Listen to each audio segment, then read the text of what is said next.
화성과 목성 사이의 소행성대에는 수억 개의 암석이 태양 궤도를 돌고 있습니다. 하지만 그중 일부만이 지구에 비교적 가까이 다가옵니다. 나사는 지구에서 4,800만 킬로미터 이내를 도는 소행성을 지구 근접 천체로 분류합니다. 그리고 이 그룹 안에는 특히 걱정스러운 천체들이 있어요. 이 소행성들은 크기가 매우 크고 지구와 매우 가까운 궤도를 돌고 있기 때문에 직접적인 충돌이 발생할 경우 지구에 실질적인 위협이 될 수 있습니다. 현재 나사는 베누라는 소행성을 면밀히 주시하고 있습니다. 이 소행성은 상당히 큰 우주 물체로 159년 안에 지구에 충돌할 수 있어요. 전문가들에 따르면 1969년에 처음 발견된 이 소행성은 지구 궤도에 들어올 가능성이 매우 높다고 해요. 만약 그렇게 된다면 2182년 9월 24일에 지구와 충돌할 수도 있습니다. 소행성 베누는 엠파이어 스테이트 빌딩보다 더 큰 것으로 알려져 있습니다. 지구에 충돌하면 1200메가톤의 에너지가 방출되어 지구에 지어진 어떤 건축물도 생산할 수 없는 엄청난 양이에요. 나사의 과학자들은 22세기에 소행성이 접근해서 통과하는 동안 소행성이 중력 키홀을 통과할 확률이 매우 낮다고 생각합니다. 이곳은 우주여행자를 특정 경로로 이끌 수 있는 우주 영역으로 소행성이 지구에 충돌할 수도 있어요. 베누는 6년마다 지구를 지나갑니다. 1999년, 2005년, 2011년 3차례 지구와 근접한 적이 있어요. 현재 과학자들은 2182년까지 소행성이 지구에 충돌할 확률은 2700분의 1로 추정하고 있어요. 사람이 번개에 맞을 확률의 5배가 넘는 수치예요. 베누가 지구와 충돌할 가능성은 현재로서는 매우 낮지만 이 우주 암석은 여전히 잠재적으로 위험한 소행성으로 분류되어 있습니다. 지구에서 750만 킬로미터까지 근접할 수 있기 때문인데요. 이게 바로 지구 근접 천체로 분류되는 이유이기도 해요. 베누는 태양계 역사상 처음 1000만 년 동안 형성된 탄소가 풍부한 소행성이에요. 지금으로부터 약 45억 년 전의 일이에요. 이 소행성이 수성, 금성, 지구, 화성 등 태양계 암석 행성의 기원과 발달에 대한 귀중한 단서를 담고 있는 건 당연한 일입니다. 더 좋은 점은 생명체가 진화하는 데 중요한 유기분자와 유사한 분자를 포함하고 있을 수 있다는 거예요. 2020년 나사의 오시리스 REX는 소행성 표면에 잠시 접촉하는 데 성공했습니다. 이후 샘플을 채취하고 우주 암석에서 떨어져 나갔죠. 나사에게는 이런 종류의 임무가 처음이었습니다. 하지만 우리가 걱정해야 할 소행성이 베누만이 아니라는 사실은 놀랍지 않을 거예요.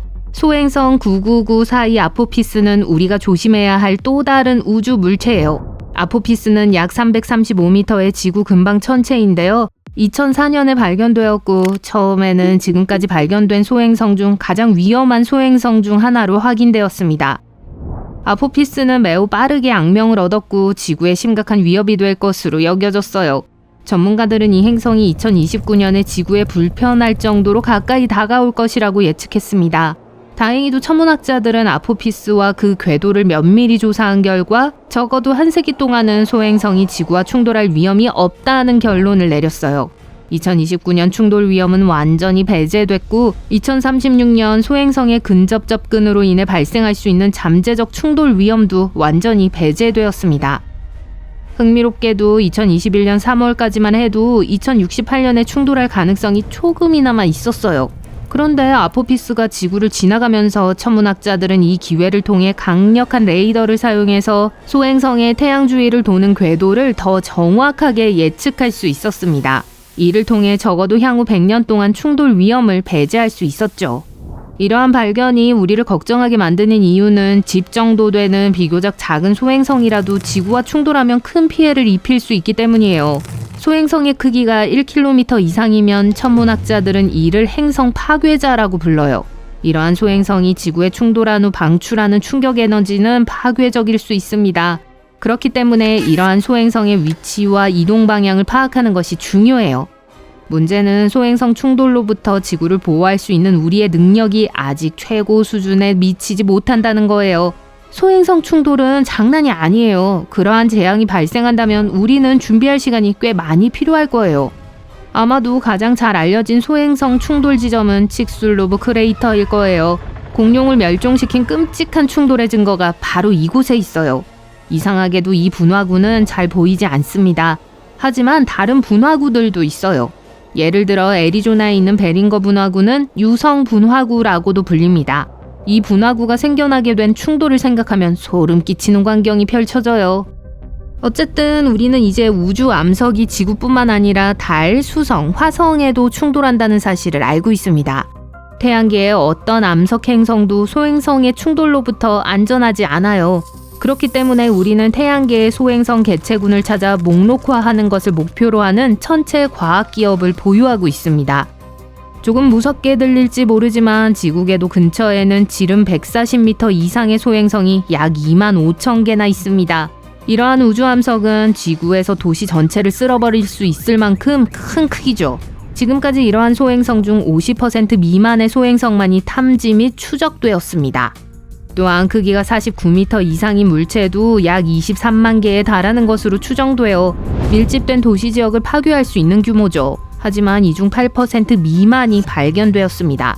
지구 근처에는 수천만 개의 작은 천체도 존재합니다. 이 천체들은 가로가 10m 이상이고 표면 손상을 일으킬 수 있어요. 이러한 작은 우주물체는 지금까지 1% 미만이 발견되었습니다. 문제는 태양계 내부는 소행성 탐색이 매우 까다롭다는 거예요. 매일 밤 천문학자들이 이 지역을 관측할 수 있는 시간은 10분 동안 단 2번뿐이에요. 태양의 눈부심이 매우 밝은 배경광을 만들어내기 때문이죠. 게다가 지구의 대기 또한 관측을 왜곡하고 흐릿하게 만듭니다. 이러한 조건에서 소행성을 발견하는 것은 대부분의 망원경의 능력을 넘어서는 일이에요. 이 작업을 수행하려면 정말 특별한 도구가 필요해요. 칠레의 세로톨로 미주 대륙 천문대의 암흑 에너지 카메라 DEC가 바로 그 도구입니다. 이 장치는 소행성 사냥을 위해 설계된 게 아니에요. 연구원들은 우주의 팽창을 이끄는 신비한 힘인 암흑 에너지라는 또 다른 찾기 어려운 대상을 찾기 위해 이 장치를 만들었어요. DEC는 수억 개의 은하를 관측해야 하므로 넓고 깊은 관측이 가능해요. 이렇게 하면 우주를 깊숙이 들여다보고 넓은 시야를 확보할 수 있어 은하의 움직임과 우주 초기의 상태를 기록하는 데 도움이 됩니다.